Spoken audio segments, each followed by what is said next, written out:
A paz de Deus com todos. Bora para mais uma live em nome do Senhor Jesus. Que Deus nos abençoe e nos guie mais uma vez. Já vou convidar o Anderson e o Du.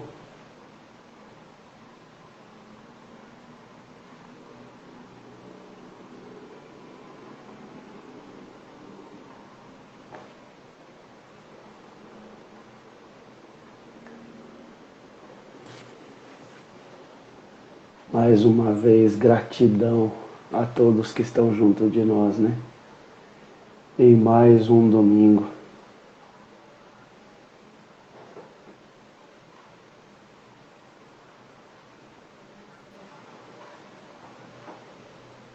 Ei, brother. E aí, brother?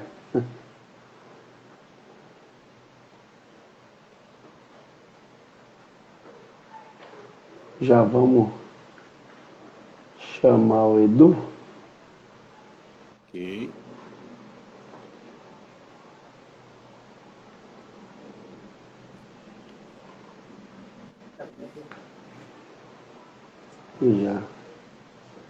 Já o convidei aqui. Joia.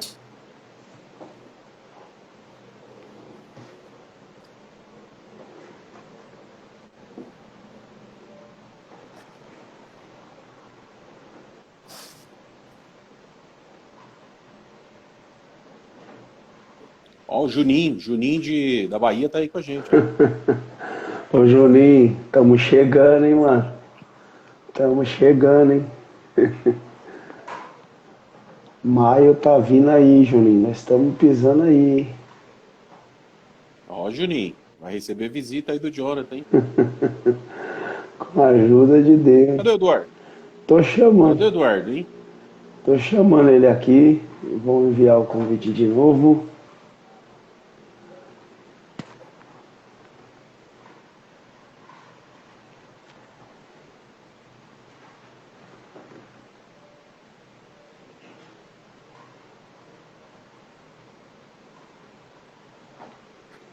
Ô Rafa, eu tô te esperando aqui, hein, mano. Ó o Rafa aí, ó. Ô Rafa, é difícil demais fazer live com você vendo, mano. Você é louco. Saudade do Rafa. Rafa, um abração, hein? Abraço do tamanho do mundo, nego. Você é louco, o Rafa é top demais. Aí eu acho que agora o Du entrou aqui. Vai.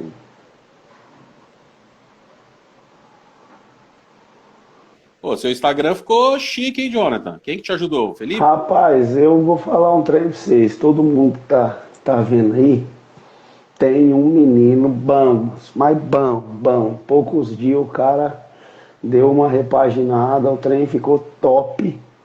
É o Felipe. Vou deixar depois o Insta dele aí. O cara é sem base. Sem base. O cara pra mexer no Instagram, colocar o caminho. O menino é bom com força. É, ele tem um dom pra esse negócio, né? Tem. Felipe Zen. Depois você deixa na descrição do vídeo aí. Ô, Rafa, Ó, olha aí. chegou o homem. Meu pai, Chegou. que honra. Rapaz. Amados, primeiro é uma honra, um prazer, um privilégio, mais um domingo estar junto de vocês. Eu estou muito feliz, grato a Deus por cada dia mais estar vendo o que Deus está fazendo através dessas lives, né? A resposta tem sido muito positiva e claro que a honra, a glória é sempre do Pai, né? Feliz demais, é uma honra ter cada um de vocês junto de nós. Deus abençoe de alma, sempre lembrando, a live é apenas com o intuito de levar um evangelho, de trazer ajuda, abraço, mão amiga e força, tá? Que Deus abençoe a todos. Du, boa noite, que Deus abençoe mais uma vez. Que o Senhor esteja com nós em mais esse domingo, amigo. Boa noite a todos, paz de Deus, saudações, fantástica paz de Deus no coração de todos aí. Honra enorme, tá com o John, tá com o Anderson. Quem sou eu no meio de vocês? Feliz demais. Top. Vamos lá. Ô Anderson, Deus abençoe, viu? Mais uma vez, mais um domingo. É uma honra estar junto do SEI mais um dia, meu irmão. Que Deus nos guarde e nos ajude mais uma vez. Amém, amém. Boa noite a todos. É um prazer enorme estar com vocês aqui. Saudações, paz de Deus, paz de Cristo, shalom. Que essa noite possa ser uma noite agradável e esse bate-papo possa, de alguma forma, influenciar positivamente as pessoas para a leitura da Bíblia. Amém. Esse é o nosso intuito. Irmãos, a gente iniciou assim, todas as vezes a gente conversa sempre no intuito, no propósito, né? De que o Senhor nos guie aos temas, de que o Senhor nos leve a caminhar pelos temas de necessidade, pelos temas que a gente entende que é necessário. E o Senhor nos deu uma luz, né, através dos amigos, que nós fizéssemos algumas lives a respeito de contextos bíblicos, porque às vezes a gente usa uma frase fora do contexto e ela acaba tendo um outro significado. A gente acaba colocando significados diferentes quando introduzidos dentro de um contexto. Então, quando a gente coloca a luz do contexto dentro de uma frase, ela muda todo um significado. E aí, com certeza, ela vai trazer uma forma diferente da gente enxergar aquilo que estamos vendo. E a gente iniciou aí, então, com a tentação de Jesus, né? E a tentação de Jesus, ela está em 4 de Mateus, tem uma parte em Marcos, né? Que é Marcos 1, 12 e 13, e Lucas 4 também. É mais ou menos por aí, né, Edu? É mais ou menos nesse sentido aí, né? Perfeito. Toda frase fora do contexto vira pretexto. Se você não analisa o contexto em que ela foi inserida, né, o que ela realmente quer dizer, aí você faz uma aplicação equivocada daquela porção bíblica e isso gera um problema enorme, né? Eu costumo aproveitar uma ideia bem simples e didática. Se você for abotoar uma camisa, você começar o botão, usando o botão errado aqui embaixo, a casa errada, você abotoa todo o resto errado. Não tem como. Se você usou a casinha errada do botão, todo o resto vai estar errado. Então, se você faz uma aplicação equivocada de um texto, de uma frase ou de um versículo isolado, todo o resto que você for edificar em cima daquilo, você faz de forma equivocada. Você constrói uma linha de raciocínio totalmente equivocada. Por isso precisa de ser visto qual a aplicação contextual para, então, a partir daí, montar-se uma linha de raciocínio. É sobre isso também. E tem diversos exemplos, né, Anderson? Muitos exemplos que a gente conversou aí, acabou trazendo muita coisa, né? A Bíblia é repleta, né, desses exemplos, né, que a gente está falando. Porque existem 4 caminhos, eu vou dizer aqui de forma simples, né, mas eu acho que pelo menos pode existir até muito mais. Mas assim, basicamente 4 caminhos que a gente tem que tomar um cuidado. Porque existe a má interpretação, como o Eduardo falou, existe a distorção, que se torna uma heresia. Às vezes você não está interpretando bem justamente porque você não conhece. Às vezes é uma questão de interpretação de língua portuguesa mesmo. Também. E aí a pessoa incorre num erro grave que pode se tornar uma heresia, que é um desvio do que realmente o texto está propondo, né? E existe a pura e boa aplicação, ou aquilo que a gente imagina que era o que o Criador gostaria que nós fizéssemos, né? Que é uma boa interpretação bíblica. E não é de uma hora para outra que a gente consegue, não é simples. Se fosse simples, todo mundo falava a mesma língua, né? Então não é simples, é algo muito complicado, mas a gente tem que entender também que, independente do que a gente vai tratar aqui hoje, vai ser sempre com respeito e sempre colocando o nosso ponto de vista. Sabemos que tem irmãos de muitas denominações aqui nos acompanhando, e a gente vai colocar só o nosso ponto de vista, e como eu sempre digo, se a gente não trouxer a resposta, a gente pode trazer muitos questionamentos que vai aumentar aí o campo de pesquisa das pessoas que têm interesse em ler a Bíblia. Amados, é como o Anderson disse, né? Esse é o nosso ponto de vista, é a nossa forma de enxergar, respeitamos todos os outros pontos de vista, não queremos impor nada. O único convite dessas lives é trazer uma forma de você pensar por si próprio, carregar um relacionamento com Deus de forma própria e individual. Se nós conseguirmos atingir esse objetivo, tudo já valeu a pena para nós. Vamos começar então, Anderson? Sim, claro. Então, beleza. Vamos trabalhar em Lucas, é isso, Du? Foi o que nós pensamos mais ou menos, né? Sério, eu acompanho. Para mim fica ótimo. Eu acho que a gente pode usar até os 3 textos e remontando eles aí, que a gente consegue abranger mais, né? É interessante o ponto de vista dessas 3 pessoas, né? Sim. Eu acredito que isso seria muito melhor na aplicação na live aí, se a gente usar os 3. Aí eu acho que fica bem ótimo. Olha o Rafa, abre pro Rafa entrar aí. Eu tô sentindo que o Rafa tá querendo participar. Rafa, olha, ele tá... Você não entra não, moço? Eu vou convidar você, vai que você entra. Ele tá sentenciado, né? Tá sentenciado, vai que ele já passou de fase aí. Olha aí, que coisa linda. Rafa, que honra seria se você estivesse comigo. Deus te abençoe, amigo. Então tá, eu tenho uma Bíblia aqui e ela tem os 3 evangelhos já sinóticos comparados no mesmo capítulo. Vamos lá. A parte principal aqui, vamos começar por Lucas 4. Deixa eu abrir Mateus.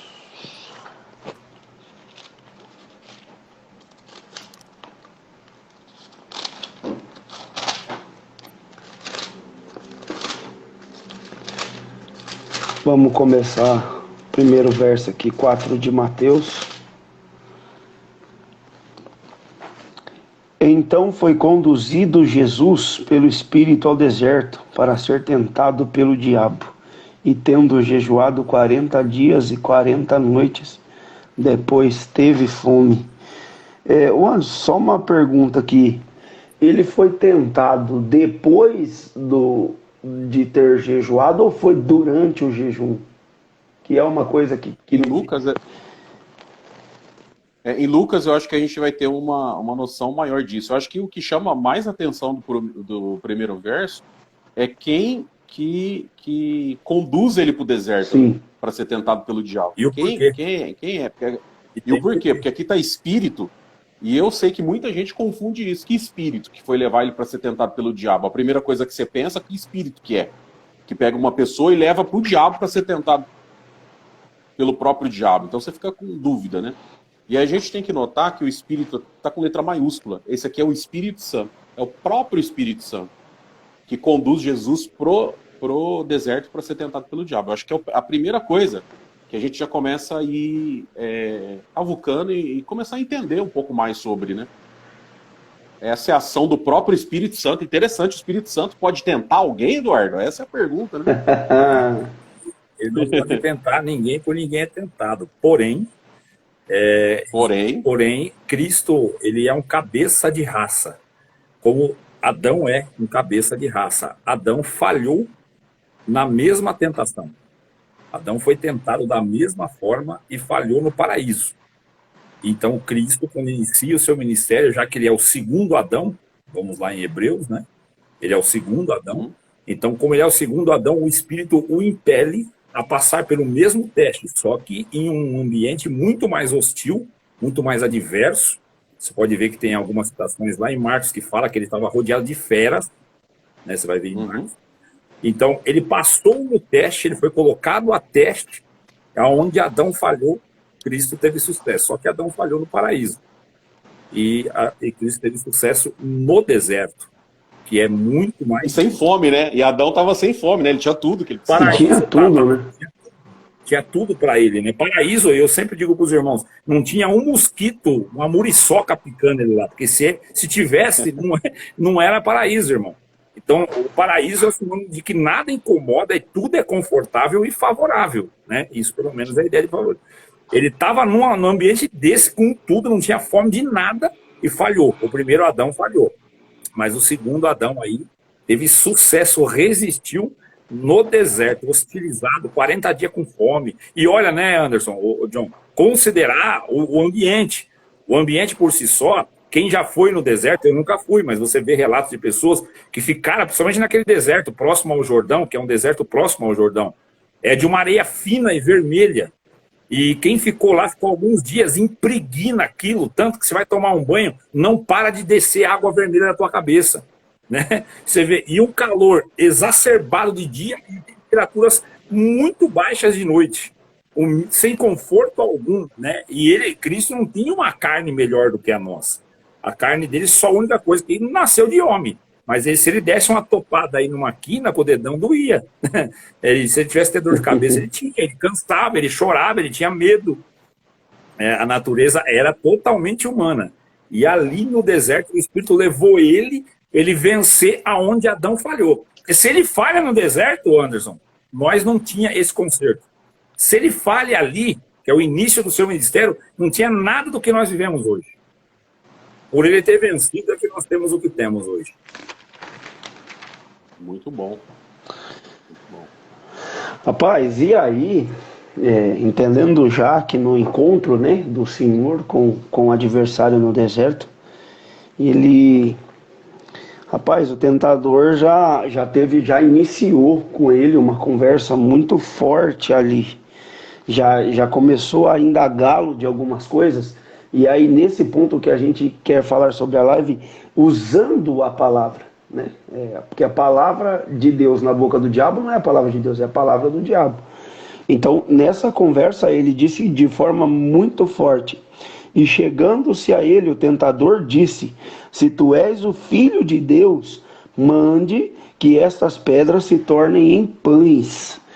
E aí, em Lucas, ele já começa e disse: o diabo, se tu és o filho de Deus, diz a esta pedra que se transforme em pão. O Anderson, ele já começa usando a Bíblia para dar no meio aí, irmão. Já começa querendo moer o mestre.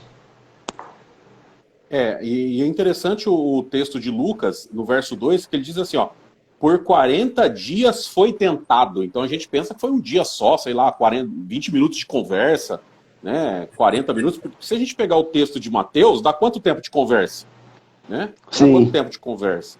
Né? Entre o translado, por aí, para lá, para cá, tá. Vamos supor lá que fosse 1 hora de conversa. Mas aqui está escrito, ó, no verso 2. Por 40 dias foi tentado pelo diabo. Naqueles dias não comeu coisa alguma, e ao fim deles, só no fim, ele vai ter fome. Ao fim deles vai ter fome. Então, como a gente pensa que ao fim deles vai ter fome, a tentação, essa coisa de transformar as pedras em pães, a gente começa a ver que o diabo, ele tenta durante 40 dias, mas a cereja do bolo é o tete a tete. Então, durante 40 dias ele é tentado, mas essa coisa da conversa acontece no final. Porque o que está escrito assim, ó, é o que está escrito aqui, ó. Não comeu coisa alguma, e ao fim deles, ao fim dos 40 dias, aí ele teve fome. E aí o adversário se manifesta pessoalmente e no tete a tete. É muito interessante isso, né? Então a gente vê que começa a tentação no primeiro dia, segundo, terceiro, quarto, quinto. Quando chega no 40º dia, aí ele se apresenta e fala: não dou conta, porque tudo que eu já fiz contra ele aqui, ele não dá mancada, e a gente vai ter que ser no tete a tete. Gente, eu tô falando nessa linguagem, eu sei que tem gente, cliente mimimi, que vai falar: ai, não dá mancada, ai, ele chama de mano. Eu tô falando de um jeito aqui, porque não é só você santo que tá aí do outro lado que tá ouvindo. Tem gente que nunca ouviu da Bíblia e eles precisam entender de uma forma mais clara. Por isso que às vezes a gente usa uma linguagem mais fácil de todo mundo entender, tá bom? Só para ficar claro aí. Pode tocar, Eduardo. Então, essa que você trouxe é muito forte, né? O versículo 2, que foi 40 dias de tentação, John. Para a maioria, quando ouve essas pregações, que nós mesmo falamos que é muito mais Mateus 4 do que Lucas 4, e pouco se usa Marcos, porque dá pouca informação, porém, toda vez que você usa uma pregação, dá-se a impressão de que toda a tentação de Jesus passa em cima dessas últimas indagações que Satanás fala no tete a tete ali com ele. Na verdade, não, são 40 dias de opressão, de muita tentação. E se você for lá em Hebreus 4, acho que é Hebreus 4, isso, Hebreus 4, versículo 15, só para amarrar isso aí, porque não temos um sacerdote que não possa compadecer-se das nossas fraquezas, porém um que, como nós, em tudo foi tentado, mas sem pecado. Então, antes dessas tentações que a gente conhece, os detalhes do que ele argumentou contra Cristo, ele andou em todo o ambiente possível, porque Satanás, o John Anderson, lá no Jardim do Éden, ele já desenvolveu um manual de queda do homem. Ele já sabe todos os pontos de acionar, aonde são os gatilhos que ele te derruba, e me derruba, e nos derruba. Então ele usou todo o recurso que ele tinha compilado, porque ele é um ser milenar. Então ele compilou tanta experiência e foi para cima do mestre. E foi 40 dias de pega, sem parar. No final, é isso que o Anderson falou, ele veio para cima, cara a cara, como ele derrubou no Éden, ele falou, eu vou derrubar esse cara, mano. Eu vou derrubar. E foi para cima para derrubar. Só que aí é onde ele começa a usar do texto bíblico, de uma porção bíblica, uma heresia proposital para ver se faz o mestre escorregar.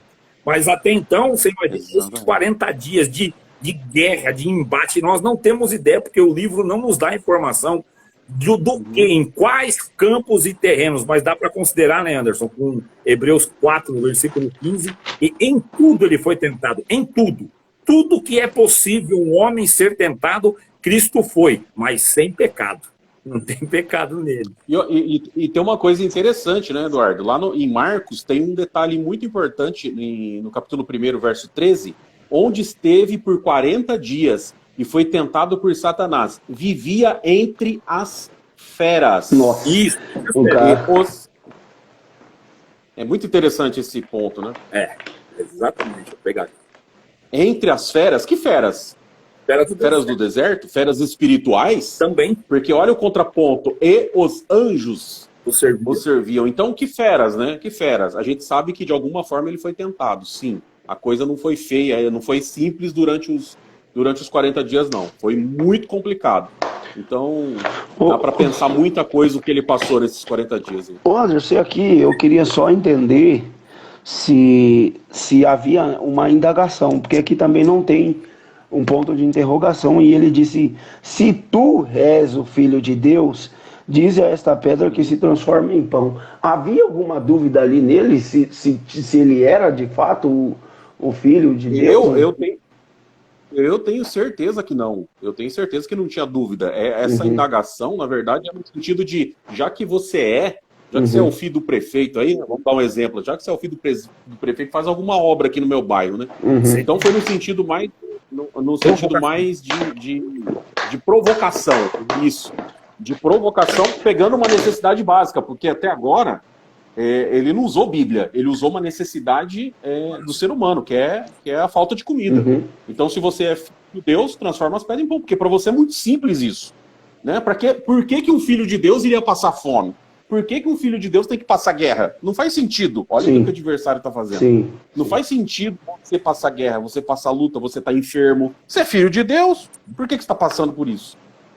Não é? Então ele pega uma necessidade humana e tenta jogar isso aí contra o que o próprio Criador tinha colocado como missão para Jesus. E é o que ele faz. E Jesus se sai muito bem. Né? E é o que ele faz com nós todo dia, né, Du? Se você é filho de Deus, por que você está passando isso? Se você é filho de Deus, por que você está vivendo essa guerra, está chorando essa lá?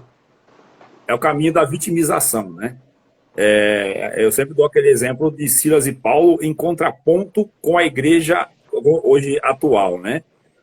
Silas e Paulo, se nós fôssemos Silas e Paulo, no dia de hoje, Deus nos enviasse em uma missão e o final da missão fosse a costa cheia de vergão aberto, amarrado dentro de uma prisão, num cepo, o que nós ia falar? Eu ia falar, Senhor, cadê tua palavra? Tu me mandou, tu me enviou aqui, olha o que está me acontecendo, cadê tua promessa? Isso não foi isso que tu me prometeu. Agora, os homens estavam perto da meia-noite, no escuro, orando e cantando hino, né? Então isso aí, nós nem se parece com eles, né? Nós nem se parece. Mas isso também é muito resultado da vitimização. Que a vitimização, ela te coloca aí, onde Satanás foi para cima do Senhor Jesus. Ué, mas se tu és o Filho de Deus, ou seja, sendo quem você é, você vai passar fome. Né? Tem um monte de pedra aqui, quem foi no deserto lá, os caras mostrou umas fotos, até eu pesquisei, as pedras parecem com pão, né? Você tem isso aí, transforma, né, em pão, por que você vai passar por isso, sendo você o Filho de Deus? Então esse é um dos pilares que derrocam uma igreja, vitimizá-la, ao invés de você colocar ela a toda prova, uma igreja que passa por qualquer teste, você coloca uma igreja chorona, mimada, vitimizada, que vai valorizar, romantizar, engrandecer o sofrimento. E qualquer toquezinho que você sofrer aí, meu Deus, que guerra, que dificuldade. Eu não aguento passar por isso. Eu sou o filho de Deus, sou um homem de Deus. Então é um viés que Satanás entra para tirar a nossa força, a força motora que é Cristo. Né, que tudo suporta, tudo aguenta, que resiste o impossível. Nós deveríamos ser uma imitação dele, uma cópia dele. Essa é a ideia, que você, John, você, Anderson, eu, todo que está assistindo, fôssemos uma cópia de Cristo. Mas essas pregações, elas fazem você não ser uma cópia de Cristo, ela te afasta dessa imagem de Cristo. Ô Anderson, um detalhe importante em Marcos é que ele havia acabado de se batizar, né? Ou seja, a tentação não escolheu hora não, mano. Ele acabou de se batizar, firme, viu o céu aberto, pomba descendo, tava tomado de glória e o pau quebrou, meu irmão. Deixa eu pegar um detalhe. Lindo, né? Lindo. Pegar só um detalhe. Cristo tinha acabado de ouvir o que lá no Jordão? Este é o meu filho em quem eu me comprazo. Me comprazo, sim. Então estava ecoando no início do ministério de Cristo a voz do Todo-Poderoso que dizia: você é o meu filho. E aí ele chega no Senhor Jesus e aproveita o gancho. E fala: viu, se tu és o filho, então manda transformar isso aqui em pão. Estava muito fresco na memória, tinha acabado de acontecer. Tinha acabado de ouvir o céu abrir uma voz estrondosa. Vai saber o tamanho do poder dessa voz que diz categoricamente: tu és meu filho. Né? É muito forte. Daí, não, se tu és mesmo, então transforma. E a pirraça espiritual já começa com João, né? Sim. Eis aí o Cordeiro de Deus que tira o pecado do mundo. Então, João deu um tapa de um lado, Deus da nuvem deu tapa do outro e falou: não vai ficar assim não. Vou para cima porque não vai ficar assim não. Né? Então foi muito complicado. Não foi uma tentação simples. O Eduardo deu o exemplo de Adão, né? Sim. No paraíso não ter conseguido vencer o adversário. E esses 40 dias também a gente pode fazer um contraponto lá com a lei, Moisés no deserto com o povo, 40 anos, no deserto, que também não. Então, no jardim, com comida, com tudo, Adão não conseguiu. O povo de Israel no deserto, 40 anos, com água, comida, nuvem, também não conseguiram, não tiveram sucesso. E aí vem o mestre e fala assim: eu vou mostrar para vocês como é que faz. Como é que isso aí, como que a gente tem que fazer. Não é à toa que ele dá o exemplo, né? Nem só de pão vive o homem, mas de toda a palavra que sai da boca de Deus, que é um texto lá de Deuteronômio, capítulo 8, verso 3, falando exatamente do maná, da comida que descia do céu. Nem só de pão vive o homem, mas de toda a palavra que sai da boca de Deus. Já dizendo, Adão não foi bem, o povo não foi bem no deserto, mas eu tô aqui para provar que dá para ser sim. Você é louco. Glória a Deus, glória a Deus. E o diabo, levando ao alto monte, mostrou-lhe, num momento de tempo, todos os reinos do mundo. E disse-lhe o diabo: dar-te-ei a ti todo este poder e a sua glória, porque a mim me foi entregue, e dou a quem quero. Portanto, se tu me adorares, tudo será teu. É muito mentiroso, né, Anderson? Tem nada Sempre, a ver, né? Irmão. Vai dar o quê, não é dele? Forte sempre, né? Eduardo, pode discorrer. Pode discorrer. É mesmo? Bom, vamos lá então. Aqui você vê a impressão, né, que ele tentava causar em Jesus Cristo de alguma maneira, porque ele não se ele perdesse isso, ele perderia tudo como ele perdeu. Agora é um ser derrotado mesmo, né? Então, esse momento, né, um tempo mostrou, em um momento de tempo, todos os reinos do mundo. Essa questão aqui, John, você vê que desde o princípio da história desse espírito, a ideia dele é ser adorado, ele quer usurpar o trono de Deus desde o início da sua trajetória. E aqui ele falou: viu, eu te dou tudo isso aqui, meu. Se um momento você pelo menos se prostrar aqui na minha frente e me adorar em um momento, eu entrego tudo isso aqui para você. Na intenção de mostrar que existe uma possibilidade de você ter uma glória terrena tão grande, por muito pouco, que é só dar uma prostradinha aqui na minha frente, né? Por muito pouco eu te entrego tudo. Então, sempre a oferta de Satanás, quando ele vai abocanhar uma pessoa, ele vai mostrar que o que ele vai fazer é muito pouco. O pecadinho que você vai cometer é muito ínfimo. Você faz isso aqui, olha, depois tudo isso você pode desfrutar. E é sempre essas abordagens, essas estratégias de convencer a pessoa. Então, todo o poder de persuasão, ele aplicou em Cristo. E vide que, quando ele arrasta com a terça parte do céu, com a cauda, né, que está lá em Apocalipse, o arrastar ali, a gente sabe que é no poder de persuasão. Porque Satanás não é um anjo maior, né, caído. Tem seres muito maiores do que ele. Porém, ele não tinha poder, força, né, para arrastar esse povo. Mas para persuadir, sim. Então, você imagina como esse cara é competente na arte de enganar. É competente na arte de seduzir, de persuadir, da ilusão que ele consegue formar em cima das suas palavras. Então, você imagina, para perder para Jesus, deve ser a coisa que ele mais ficou indignado. E sabe uma coisa que eu noto depois, Anderson? Que a partir dali, todo lugar que Cristo passava tinha um endemoniado, velho. Tinha uma legião, tinha não sei quem. Porque ele largou ali aquela hora, mas ele falou, não, isso aí não está certo. Eu vou para cima desse cara de tudo quanto é jeito. Você pode ver, depois é uma sequência de endemoniado que aparece de tudo quanto é jeito. Bom, mas é isso, do meu parecer sobre esses versículos aí. Alguma acrescentar aí, Anderson? Não, acho que só uma questão de curiosidade, que tanto o Mateus como o Lucas, eles fazem uma inversão na segunda tentação. Então, só por curiosidade mesmo. Mas Lucas, ele não está seguindo uma cronologia. Mateus, sim. Lucas, ele quer colocar o fato. Mateus, ele quer colocar a questão cronológica. Então, só para a gente saber que teve uma inversão, quando você lê, Lucas vai estar diferente. A primeira tentação, que é transformar a pedra em pão, é a primeira, tal. Em Mateus, a segunda tentação, ele leva, né, a parte mais alta do templo, enquanto que Lucas leva para o monte. Sim. Um para mostrar o reino e Mateus para pular de cima do pináculo. Só para vocês saberem que é uma questão de curiosidade, que está diferente um texto do outro. Lembrando que são 2 pontos de vista. Então, o mesmo texto que eu vejo aqui, olha que interessante, que eu acho que é muito importante deixar isso aqui, gente. O Eduardo, ele vê as coisas diferente daquilo que eu vejo dentro da Bíblia. Só que no final a gente converge. Isso que é legal. No final a gente converge para a mesma comunhão. E vai acontecer isso quando a gente se encontra para conversar, eu, Eduardo, Jonathan, Rafa, que está aqui, consequentemente você que está do outro lado na live, quando a gente for conversar, em algum momento vai ter essa coisa do embate de falar, eu estou vendo dessa forma, eu estou vendo dessa, mas no final o Espírito Santo vai ajustando de uma forma que a gente converge e chega no mesmo lugar. E é o que está acontecendo aqui.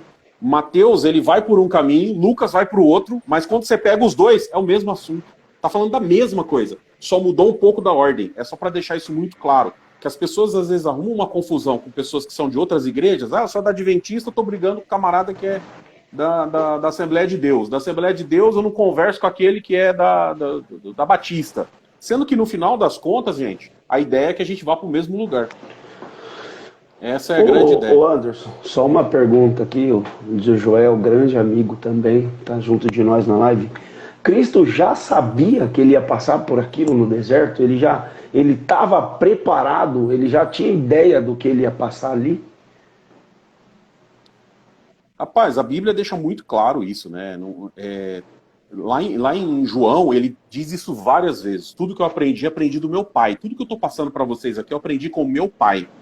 Então, ele deixa muito claro que ele está aprendendo o quê? Quando você vai para algum determinado lugar, por exemplo, para viver numa selva, você é treinado antes, né? Então, tudo que Jesus ia passar, ele sabia o que ia passar. Sem dúvida alguma ele sabia. E o Espírito Santo impele ele, como está escrito em Marcos, está falando que ele foi impelido para o deserto para ser tentado pelo diabo. Então, isso está muito claro, né, para Jesus. Ele sabe que ele vai passar, e não é só ele que sabe. A partir do momento que eu me dedico a uma leitura das Escrituras e me dedico em me aproximar do Criador, eu sei também o que eu vou passar. Cada um de nós sabemos aqui o que nós vamos passar. De alguma forma, sim. Talvez não nos detalhes, mas que a gente sabe que a gente vai passar, vai. E não vai ser simples, não. E até por isso que assim a gente está tentando de algum modo fazer com que entendam que esse passar é um passar em prol de Cristo, é um passar em prol do Evangelho. E o vencer aqui é receber a coroa, né, Du? Esse passar é natural, né, irmão? É necessário, né? É necessário. Eu acredito que a gente não abordou aqui, e acho que não vou poder deixar passar, Claro. em Lucas, né? Porque está escrito, né, o Anderson, até a gente conversou da primeira vez, porque está escrito, mandará, o versículo 10, porque está escrito, mandará os seus anjos acerca de ti, que te guardem, né, e que te sustenham nas mãos, para que nunca tropeces com o teu pé em pedra alguma. É isso sobre o que a gente gostaria de falar, né, sobre a aplicação de um texto, né, ele usa uma porção do Salmo 91, salvo engano aqui, é isso, né? Sim, Salmo 91, exatamente. Uma porção do Salmo 91 e faz uma aplicação, desta porção, uma aplicação. E a aplicação, ela não bate, porque é isso que nós conversávamos, e quando você pega um verso bíblico e quer aplicar ele precisa primeiro transitar sobre a Bíblia toda e não enroscar em nada. E isso seria, pelo menos, o mínimo que você tem que usar de critério para fazer uma aplicação bíblica de um texto, né? E aqui ele faz essa aplicação em Cristo. Óbvio que Satanás é totalmente proposital a essa ideia. Ele quer criar um laço para os pés do mestre e o mestre responde, né? Jesus respondendo no versículo 12, disse-lhe, dito está, não tentarás o Senhor teu Deus. Então você vê que esta aplicação de 91 de Salmos, ela enrosca na onde Cristo aponta, que também está escrito, não tentarás o Senhor teu Deus. Ou seja, então o que está querendo dizer Salmo 91 não é isso. Não é isso que ele está querendo dizer, não dá essa aplicação. É isso que nós temos que ter um despertar nessa live, que tem vários pontos bíblicos da Bíblia, como o próprio Anderson falou no começo, são inúmeras frases que trazem um sentido diferente, porque você extrai ele do contexto e faz um pretexto para se ajustar a alguma coisa ali. Principalmente isso é muito utilizado nesse evangelho coach, nesse evangelho da teologia da prosperidade, que você encontra muitas frases que se ajustam ao gosto do ouvinte para fomentar uma alegria, uma esperança, né? Um seja feliz, né? Vem que você vai ser feliz. E a proposta do evangelho inicial, ela não é venha para ser feliz. Muito pelo contrário, venha e seja obediente. Ela propõe obediência. Se é para você seguir Cristo, imitar Cristo, ele é o filho da obediência, né? Então, obedecer é renunciar. Ele não falou, vem, seja feliz. Ele falou, viu, negue-te a ti mesmo, pegue a tua cruz diariamente e siga-me. Ele nunca falou, vem e seja feliz. Então, toda a porção bíblica que quer anunciar que se você vier, você vai ser feliz e tendo por felicidade. Ô, John, joga essa água fora, faz muito barulho, mano. Você não tem ideia. Vamos dar um copo para ele. Eu vou arrumar um copo aqui, eu esqueci o copo aqui. Está estralando ela assim na mão, viu? Então, toda a aplicação bíblica que aponta nessa direção, que vai aliviar o fardo, na verdade, o fardo humano, o fardo dos intempéries da vida, que vai facilitar uma fé fácil, essa aplicação bíblica tem que ser colocada à prova. Tem que ser posta à prova para ver se ela transita a Bíblia toda sem enroscar em algum contraponto, sem enroscar em alguma coisa. E essa aplicação enroscou e o mestre pegou e já dissolveu esse laço. E o capiroto não achou nem a porta de saída ali do deserto. Eu precisava lembrar isso daqui. O cara saiu desnorteado, irmão. Ele subiu no ringue com o mestre, irmão. Subiu no ringue com o mestre. Ele achou que ia detonar. Você é doido. Já era, meu irmão. Isso. Mas e aí? Bom, muito bom. E aí nós vamos falar muito disso depois, né? Daqui para frente a gente vai entrar muito nisso. Vamos falar muito de 6 de Jó, de 8 aos Romanos, de tantos outros versos usados, né? Pela famosa teologia coaching aí, para entender que servir a Deus é se doar, servir a Deus é se entregar. E aí, Anderson, Ele termina aqui, Jesus respondendo, disse-lhe, dito está, não tentarás ao Senhor teu Deus. E acabando o diabo toda a tentação, ausentou-se dele por algum tempo. Depois ele voltou, como o Du falou, né? Foi rapidinho. Mas aí essa parte é muito forte, né? Jesus respondendo disse-lhe, dito está, não tentarás o Senhor teu Deus. Ele queria uma coisa só, né? Na verdade, a questão aí era... Ele não estava preocupado com a humanidade, o que a humanidade ia fazer, para onde que ia, se ia para o céu, o que ia acontecer. Ele sabia que Jesus tinha um propósito, que era vir trazer aqui, ser o cordeiro que trazia essa salvação, como foi anunciado pelo próprio João no Jordão. Essa era a ideia. E o diabo pensou o seguinte, vou facilitar a tua vida, você facilita a minha. Vamos só nós dois para o inferno, só precisa ir só nós dois. E aí a humanidade inteira vai para o céu. Tá tudo certo, você só se prostra, você me adora, você perde esse direito, eu te ganho, vai nós dois para o céu, e eu só provo para ele que eu consegui arrancar dele a pessoa que assenta à destra dele. O lugar vai ficar vazio. O resto pode colocar quem quiser. E Jesus falou, não, fica tranquilo que isso não vai acontecer, não. Então ele deixou muito claro isso. Não só eu vou entrar lá de novo, como entrou de fato, mas eu vou levar um povão comigo, que vai acreditar tanto quanto eu estou acreditando agora no Pai. E não é à toa que está escrito lá em Lucas, capítulo 15, acerca das ovelhas, né, das 99 ovelhas, aquela que foi perdida, que homem dentre vós, tendo 100 ovelhas e perdendo uma delas, não deixa as 99 no deserto. Porque deserto é lugar de ovelha. Quer ficar protegido? Fica no deserto, porque você não vai estar sozinho lá. Essa é a grande ideia, né? É a grande ideia, porque o homem deu uma mancada muito grande lá no Éden, e às vezes a gente precisa estar com esses momentos de deserto para a gente saber que a gente é dependente, que a gente precisa de alguém na nossa vida, de alguém que nos proteja, de alguém que nos auxilie, de alguém que nos ajude. Quando a gente olha no Salmo 91, que foi usado aí pelo próprio adversário, que ele tentou ir com as necessidades fisiológicas, né? Já que está com fome, vamos na comida. Básicas e fisiológicas, a base da pirâmide de Maslow, né? Para quem conhece aqui, vai imaginar a base da pirâmide, e ele foi justamente ali. E aí Jesus dá aquele soco, aquele gancho, né? Muito bem dado, e fala, o negócio é Bíblia, então vamos para a Bíblia. E aí tenta pegar um pedaço do Salmo 91 que é atribuído, não estou dizendo que não é atribuído para os crentes, né, para aqueles que acreditam, mas ele tem uma aplicação muito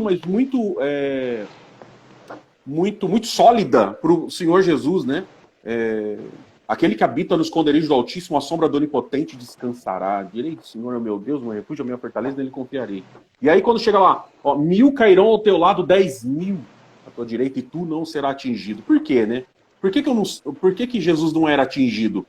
Cai 1000 de um lado, 10.000 do outro. Por que às vezes nós não somos atingidos? Não é porque você é melhor, é porque você tem que socorrer 11.000 pessoas. 10.000 de um lado, 1.000 do outro. Só tá você de pé, você não fica se achando Superman, não. Se você tá de pé, você é a pessoa que tem que socorrer aí. Porque não tá escrito que morreram, tá escrito que caíram. 1000 cairão ao teu lado, 10.000 à tua direita. Você não está sendo atingido. Então faz alguma coisa. Eu vi hoje na internet essa questão de Petrópolis, né? Que Deus tenha misericórdia de todas aquelas pessoas que... Sim. E todos que estão na live aqui vão fazer um propósito de fazer uma oração hoje por todo aquele povo, por aquela cidade, não só por ela, né? Mas por todo o nosso planeta. E quando a gente vê na internet algumas pessoas que sobreviveram, olha que top, né? 1000 caiu de um lado, 10.000 do outro, como se fosse no texto, mas a pessoa está lá ajudando, a pessoa está lá tentando resgatar. Esse é o papel, né? Não como muitas vezes é pregado. 1000 cairão ao teu lado, aí você já fala, todos os meus vizinhos, meus inimigos, meu chefe, aquele camarada que não gosta de mim no trabalho.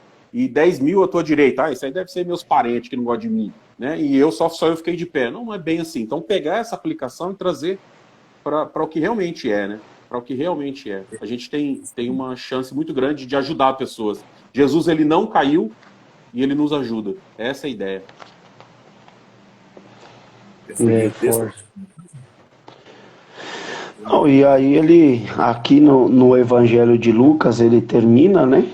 Terminou logo em Mateus também, como o Anderson falou, muda apenas a questão da ordem, né?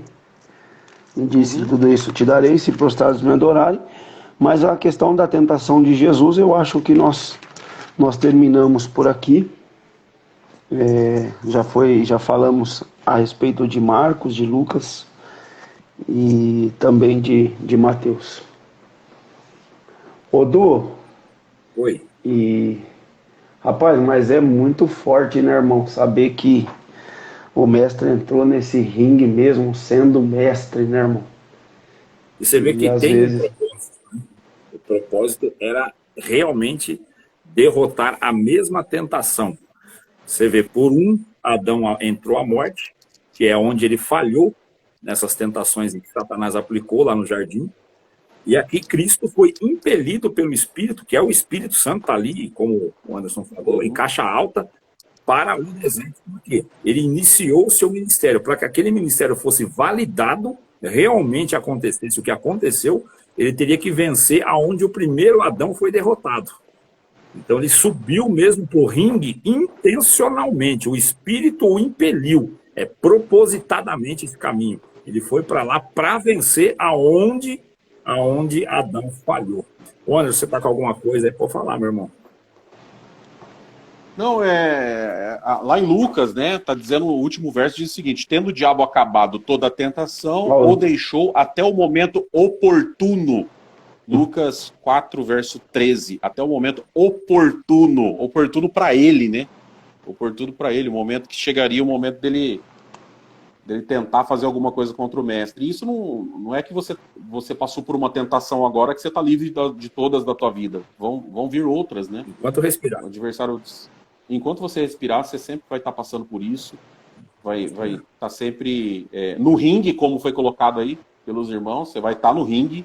Você só vai sair do ringue quando você partir daqui. Então, a gente pode falar grego, a gente pode falar hebraico, a gente pode orar, a gente pode colocar o terno, pode colocar a gravata para os crentes que usam esse tipo de uso e costume, terno, gravata, enfim, ir para a igreja. Só que tem uma coisa que vai além de tudo isso que a gente está falando. Os teus frutos. Quais são os teus frutos?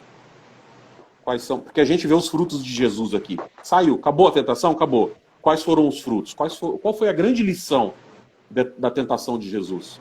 Foi fácil? Com certeza não. 40 dias e 40 noites. No meio das feras, ficou a pergunta: quem eram as feras? Quem eram essas feras? Né? Quem eram essas feras? Eram feras do campo? Podia ser. Eram feras espirituais? Também podia ser. Mas quando se fala de fera, a gente já sabe que é algo que coloca em risco a tua vida. É algo que coloca em risco a tua integridade. E ele estava lá no meio das feras. E a gente vive nesse meio de feras, né? De forma espiritual, de forma material. E isso só vai passar quando a gente sair daqui. E que a gente possa ter fruto, que eu acho que é isso que é o mais importante. Quais são os nossos frutos? O que eu estou dando de fruto?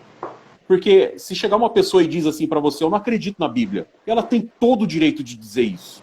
Eu não acredito na Bíblia, eu não acredito em Deus, não acredito em Jesus. Top, maravilha. Mas e os seus frutos? Eu preciso realmente crer, eu preciso realmente estar dentro da igreja para eu ter bons frutos? Vamos dar uma pincelada nisso, né? Vamos trazer para nós agora. Falando para uma pessoa que não acredita em Bíblia. Para eu ser uma boa pessoa, eu só vou ser se eu estiver dentro da igreja? Não é só isso. Porque não é a igreja que faz família, não é a igreja que faz o ser humano, é o ser humano que faz a igreja. É diferente. É a família que faz a igreja. Então a família tem que estar bem, o ser humano tem que estar bem, a igreja está bem. Essa é a grande ideia. E Jesus estava muito bem. Ele estava muito bem, mesmo sem comer, sozinho no deserto, ele estava muito bem, porque ele tinha consciência de quem ele era. Eu acho que essa live traz um pouco para a gente olhar para dentro de nós. Você olhar para dentro de você, os 350 que está com a gente agora, e você olhar no espelho e perguntar para você mesmo: quem você realmente é? Quem você realmente é? Qual é a sua verdadeira identidade? Você está pronto para ir para o deserto? Você está pronto para passar pelas tentações? Acho que essa é a grande questão que fica para a nossa live hoje. E a diferença... Segue, Du. Não, segue, por favor. A diferença, né? O Anderson falou sobre fruto. E tem muita gente que confunde fruto com resultado. Resultado não é fruto. Porque o fruto, ele é um resultado com as características do caráter de Jesus Cristo. Isto é um fruto. O fruto ele entrega resultado com as características do caráter de Jesus Cristo. Agora, resultado tem muita gente que tem. Vou dar um exemplo de resultado que Cristo falou que não serve para nada. Os camaradas chegou e falou, mas não foi em teu nome que nós profetizamos, expulsamos os demônios e curamos os enfermos? Ele disse, apartai-vos de mim, pois eu não vos conheço, praticantes de iniquidade. Os caras vieram, ô John, cheio de resultado, trouxeram resultado. E o crente, às vezes, ele se atrapalha achando que resultado é fruto. Não, não é. O fruto ele tem que estar dentro das qualidades do caráter. Dos moldes, né? Dos moldes. Dos moldes de Cristo. Senão, não é fruto, é resultado. E resultado não te leva a lugar nenhum. Satanás, ele até gosta que você tenha muito resultado com uma vida torta. Ele ama isso daí. Porque ele vai te levar até o fim com você com essa ilusão, que é desse exemplo que Cristo trouxe. Mas não foi em teu nome. Pra você ter uma ideia, os caras estavam indagando o mestre, que é a porta. Eles estavam indagando a porta porque a porta não deixava eles passar. Eles querem entrar para dentro do reino. Falavam, por que eu não posso entrar se no teu nome eu expulsei demônio? Eu profetizei, eu curei os enfermos. Ou seja, estou cheio de resultado que eu só alcancei por causa do teu nome. E agora você vai falar que eu não posso entrar? Aparta-te de mim que eu não te conheço. O mestre não os conheceu. E era resultado. Então, isso daí, Anderson, é para o caminho que a gente vai começar a entrar nessas lives, que é espancar o falso evangelho. É bater, mas bater com muita força. Essa é a ideia, não é bater em pessoas, isso aqui é no campo das ideias, é bater em falsas pregações. Você vai lá em Judas, que só tem uma epístola, né, só uma carta, só um capítulo, salvo engano no 3, versículo 3 ou 4 ali, ele fala que gostaria de comunicar aos irmãos da salvação comum, que é a salvação que é minha, que é tua, que é o nosso assunto. Mas eu sou aqui quase que obrigado a falar dos falsos mestres. Por quê? O evangelho também é denunciar a heresia, denunciar a mentira. Porque o falso evangelho, né, ou uma meia-verdade, é uma mentira inteira. E se você não bate nela para destruir ela, ela mata mais do que o pecado. Olha para você ver a estratégia como foi forte demais e Cristo trouxe ela. Esses caras foram até o final da vida convencidos de que eram homens de Deus, tamanho convencimento, que indagaram a porta. Por que você não abre para mim entrar? Se no teu nome eu fiz tudo isso. Era cheio de resultado. E em qual ambiente isso acontece, Anderson? Em qual ambiente isso acontece? E é um resultado com hipocrisia, né? Um resultado com hipocrisia. O Mael colocou aqui obras da carne versus frutos do espírito. Então, mas é Eu vi mais um aqui, ó. É diferente. Ó, a Josi coloca assim, ó, resultado do ego. Então, mas é diferente. Pode continuar, Eduardo. Mas não é nem isso, não é nem o resultado do ego, nem as obras da carne. Não é sobre isso. Satanás te convence, porque assim, o John conhece isso daí, tem muito homem de Deus que te fala que é homem de Deus, o cara tem um poder na pregação, na visão, na revelação, e obra muito milagre, mas o cara não tem os princípios de Cristo, ele não vive Cristo, ele não ama, ele não perdoa, ele mata, ele sentencia, ele passa por cima, ele faz negócio fraudulento, ele cobiça a mulher alheia. Ele é mentiroso, é trapaceiro, mas é cheio de fruto não, cheio de resultado. Ele tem um monte de resultado e ele convence as multidões, e ele até se autoconvence, porque ele peca hoje, Anderson, e amanhã ele está pregando visão de novo, está vendo Deus operar nele. Então ele fala, eu não estou errado, eu estou certo, ele se autoconvence disso. E ele vai enganando uma multidão, tem uma diferença de iniquidade e pecado. Por isso que Cristo chamou aquele juiz de juiz iníquo. Porque aquela mulher que batia lá, iníquo por quê? Ele era corrupto, só por isso? Não. É porque ele era juiz, um cara que domina a lei, domina a justiça, entende os pesos e valores da justiça, mas ele corria atrás da recompensa, do suborno. Ele era um cara que sabia o que estava fazendo e intencionalmente ele fazia aquele mal, conhecendo, tendo todo o conhecimento.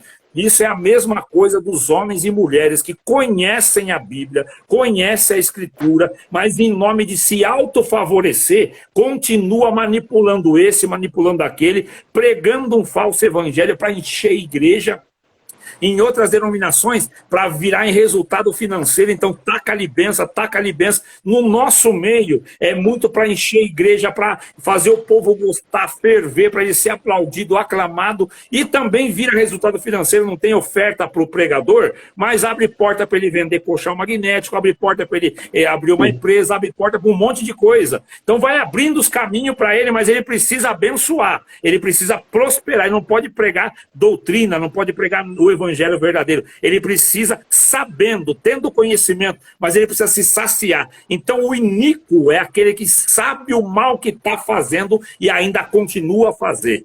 O pecador é aquele que sabe que está errado e às vezes ele cai num pecado, mas ele não quer cair. Ele luta para não cair, ele não deseja cair, não tem prazer naquilo. Então é diferente. O pecador arrependido, ele vai alcançar a misericórdia. Mas o iníquo, apartai-vos de mim, pois eu não vos conheço. Não tem perdão para a iniquidade, porque é aquele que pratica sabendo e intencionalmente, Anderson. Sabendo, dominando a arte, dominando a área e faz propositadamente. Por isso Cristo falou que o juiz era iníquo. Então eu consigo fazer link com essas pessoas aí que pregavam, expulsavam e o Senhor falou que não conhece, porque eles eram praticantes de iniquidade, conhecedores da verdade, mas manipulava para o seu próprio prazer, para o seu próprio benefício. Perdoa que eu dei uma agitada aqui. Não, excelente. Excelente. É muito forte isso, né, Edu? É muito forte, irmão. Mas, infelizmente, enquanto o povo estiver buscando as coisas da carne, esses vão continuar reinando, irmão. Enquanto ele estiver pregando o que o povo quer ouvir e o povo está ouvindo o que quer, acabou, irmão.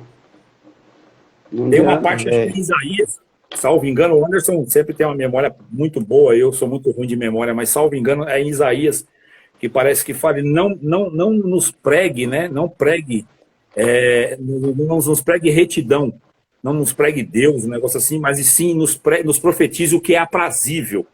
Você vê que é isso, né, Anderson? Não sei se está lá em Isaías, mas é uma fala assim, não pregue para nós a verdade, pregue o que é aprazível, pregue o que é agradável. Mas isso sempre aconteceu dentro da Bíblia, né? Se nós pegarmos os reis de Israel, Josafá e Acabe, por exemplo, Acabe pagava centenas de profetas tinham casas boas para profetizar só o que ele queria. E de repente, quando foram para uma guerra, Josafá chega, ele fala, mas não tem mais nenhum profeta aí que dá para nós consultar? Ele percebeu que aqueles camaradas lá era tudo comprado, né? Ele falou, mas não tem mais nenhum. Ele falou, tem um aí que ele não gosta de mim. Toda vez que ele prega, ele só prega coisa ruim. Eu falei, então, eu queria conversar com ele. Traz esse. E ele pregou, traz esse aí. Mas foi demais, né? Foi muito top o que aquele profeta falou. Ele falou, não, pode ir pra guerra, tranquilo. Pode ir de boa. Ele falou, tá vendo? Não adianta. Toda vez que eu chamo ele, ele faz isso aí. Ele fica com brincadeira. Ele falou, não. Daí ele falou, tô vendo o Espírito agora diante do trono e tá falando para vocês, só que é o seguinte, você vai e não volta. Você tá no sal. E ele cria nisso daí, tanto que ele cria que ele mudou a roupa, né? Ele chegou no soldado e falou, ô soldado, vem cá, vamos trocar de roupa, vai de rei e eu vou de soldado, velho. Porque ele sabia que o foco ia ser ele, que alguém ia tacar flecha nele. E ele foi, trocaram, o coitado do soldado falou, não, eu vou então em cima aí na carruagem, aí como se fosse um rei, no seu lugar, e você vai vestido aqui de soldado. Não tem problema. Já que tu é o rei aqui, e ele foi atrás. Só que no meio do exército de Israel, tinha um que não sabia mexer muito bem com flecha, e pega a flecha e o arco e arruma, sem querer ele sortou a flecha subiu, e adivinha pra onde ela foi? Pegou aqui, ó, no pescoço, bem na emenda da armadura, e começou a vazar sangue aí, levou ele pra perto do palácio, mas ele morreu. E já tinha uma mancha de sangue no lugar, vocês lembram? Tinha uma mancha de sangue no lugar. Aí perguntaram, nossa, mas esse sangue aqui tá seco. E o sangue do rei que tá caindo agora é o sangue dele, mas parece que alguém já morreu aqui. Alguém falou, morreu mesmo. Quem morreu aí foi Nabote. E o profeta falou que no mesmo lugar que Nabote derramou o sangue, Acabe também a derramar. Então, é muito fechado, né, aquilo que o Criador faz. Lembrando lá atrás o assunto que eu trouxe sobre você estar bem com você mesmo antes de você prestar um culto, antes de você ir para a igreja, falando das pessoas que não acreditam em Bíblia, porque tem pessoas muito boas, viu, gente? Pessoas maravilhosas, 400 pessoas que estão com a gente aqui agora, pessoas maravilhosas, excelentes pais de família, mães, filhos, e que e simplesmente não acreditam na Bíblia. E o que eu quero colocar aqui é o nosso respeito por essas pessoas, tá bom? Porque você não é obrigado a acreditar também. O que a gente está colocando aqui é o respeito. Só resgatando um assunto lá que eu falei há pouco, que eu queria concluir, o assunto é esse. Respeitar essas pessoas que também não acreditam na Bíblia. Mas se você está vendo essa live, olhe um pouquinho mais, com um pouco mais de cuidado. Olha o tanto de coisa que as Escrituras quer ensinar a gente. Acho que vale muito a pena e isso vai te preparar. E para aqueles que já acreditam, que você esteja preparado para esse dia. Porque se não chegou ainda, vai chegar. Glória a Deus. Glória a Deus. John. É muito forte, né, mano? Eu acho que nós já encerramos aqui a tentação de Jesus. Deu 1 hora de live. Se vocês quiserem fazer mais alguma consideração, senão a gente deixa para os próximos temas aí. Eu gostaria de falar, o do Anderson falou sobre a questão de boas pessoas que não seguem como baliza, né, a Bíblia, né? Só deixar bem claro que isso é uma pura verdade. A Bíblia traz alguns homens que são justos, né? Jó é um deles e outros são justos, porém é uma justiça horizontal, é uma justiça social, é uma justiça que se aplica no meio social, no convívio de uma sociedade. Mas a justiça vertical, que é no padrão Deus, essa justiça ela só é possível a viabilidade dela por meio de Cristo. Sem Cristo você nunca estará no padrão de justiça de Deus, que é o padrão que capacita o homem a ser salvo, né? Então, a única forma de Deus ver o Anderson, ver eu, ver o John e ver todos esses 400 que estavam conosco aqui e ter prazer em nos identificar como filho é porque ele não vê o Anderson, ele não vê eu, ele não vê o John. Ele vê a figura do filho dele em mim e em você. Então, a justiça de Cristo em nós, que é emprestada, nos justifica no mérito dele. Então, a partir daí, nós temos acesso à misericórdia de Deus e o acesso às orações, acesso ao caminho. Foi rasgado o véu, mas não é para mim, Eduardo, entrar, para o Anderson entrar, para o John entrar, não. É para entrar nova criatura que leva a imagem de Cristo. Aí essa justiça, ela alcança o padrão. Mas num convívio social, tem muita gente muito melhor que crente, tá? Até porque crente não é sinônimo de qualidade de caráter, às vezes até pior, porque a pessoa vem de um mundo tão destruída, tão cheio de pecado, o cara é tão acostumado a mentir, a enganar, a trapacear, que mesmo de terno, gravata, falando língua e profetizando, esse camarada vai ter muita dificuldade. Se ele tiver uma oportunidade, ele pode passar a perna em você. E deixa de ser crente, o cara desse não vale nada? Não. É um ser que está sendo resgatado, restaurado. A gente passa a mão na cabeça e apoia uma atitude injusta e desonesta? Jamais. Não temos nenhuma alegria. Se fizer, vai para a cadeia, irmão, igual qualquer outra pessoa. A ideia que eu quero dizer é que ser crente não é um selo de qualidade de caráter, e sim de transformação de caráter. Temos do pior ao melhor, né? A justiça de Deus coloca o pior homem, ou seja, o melhor homem no inferno, e coloca a misericórdia coloca o pior no céu. Essa é uma frase que eu sempre guardo no meu coração, e são as considerações finais. Da minha parte, a gente combinou aqui entre nós três de começar a pregar o evangelho a partir de desmontar qualquer falácia, utilizando-se de recursos bíblicos isolados, que constrói uma heresia, um equívoco, uma doutrina falsa. E a ideia que a gente combinou aqui, que o Senhor colocou no nosso coração, irmão, bater com muita força, não em pessoas, e sim no campo das ideias, e sempre vai ser a nossa opinião, porém vamos trazer aqui todo o argumento bíblico possível, contextualizar. Inclusive, Anderson, eu fiz um videozinho e vai pro ar amanhã, que é sobre aquele não toqueis o ungido de Deus e não maltrateis os meus profetas, né, que equivocadamente coloca-se no manto de quem está no presbitério e fala, não mexe com ungido. Eu vou desmontar essa falácia, na verdade está feito. Mas é muito bom para crescimento e emancipação. Isso é ótimo, é ótimo. Da minha parte, John e Anderson está encerrado. Deus abençoe a todos. Da minha parte, saudações. Um beijo no coração, foi um prazer. Anderson, por favor. Um tremendo prazer estar com vocês aqui também. E de novo, né? E semeando essa questão aí das pessoas que nunca tiveram contato com a Bíblia, e querem ter esse contato, aproveitem, pesquisem, leiam, tirem suas dúvidas. E eu acho que essa palavra que o Eduardo colocou é muito bacana, né? Ter essa emancipação. Pensar com a sua própria cabeça. Pensa com a sua própria cabeça, tendo o Espírito Santo dentro de você, e ele vai guiar você em toda a verdade. Acho que essa é a parte mais top, né? E quando você estiver lá dentro da sua igreja, Assembleia de Deus, Batista, Adventista, Congregação Cristã, independente da igreja que você vai adorar, quando você chegar lá, chega com todo o seu coração e entendendo, sabendo, com esse filtro da própria Bíblia, te direcionando para o caminho que você deve ir. Vai lá para adorar. E aí você vai adorar muito mais, sabendo a grandeza desse Deus, que a cada momento que você conhece, ele fica maior na sua vida. Ô, gente, gratidão de todo o coração, de toda a alma. Mais um domingo que se encerra. Gratidão a vocês por estarem conosco. Foi uma honra, foi um prazer, foi um privilégio. Foi feito com muito carinho, debaixo de muita oração, de muita comunhão. A intenção é sempre de abraçar, de amar, de ajudar. Salvação e vida eterna. Tamo juntos sempre. Paz, Deus com todos. Deus abençoe, mano. Deus abençoe a Ótima todos. semana para todos. Ótima semana. Deus abençoe. Guarde.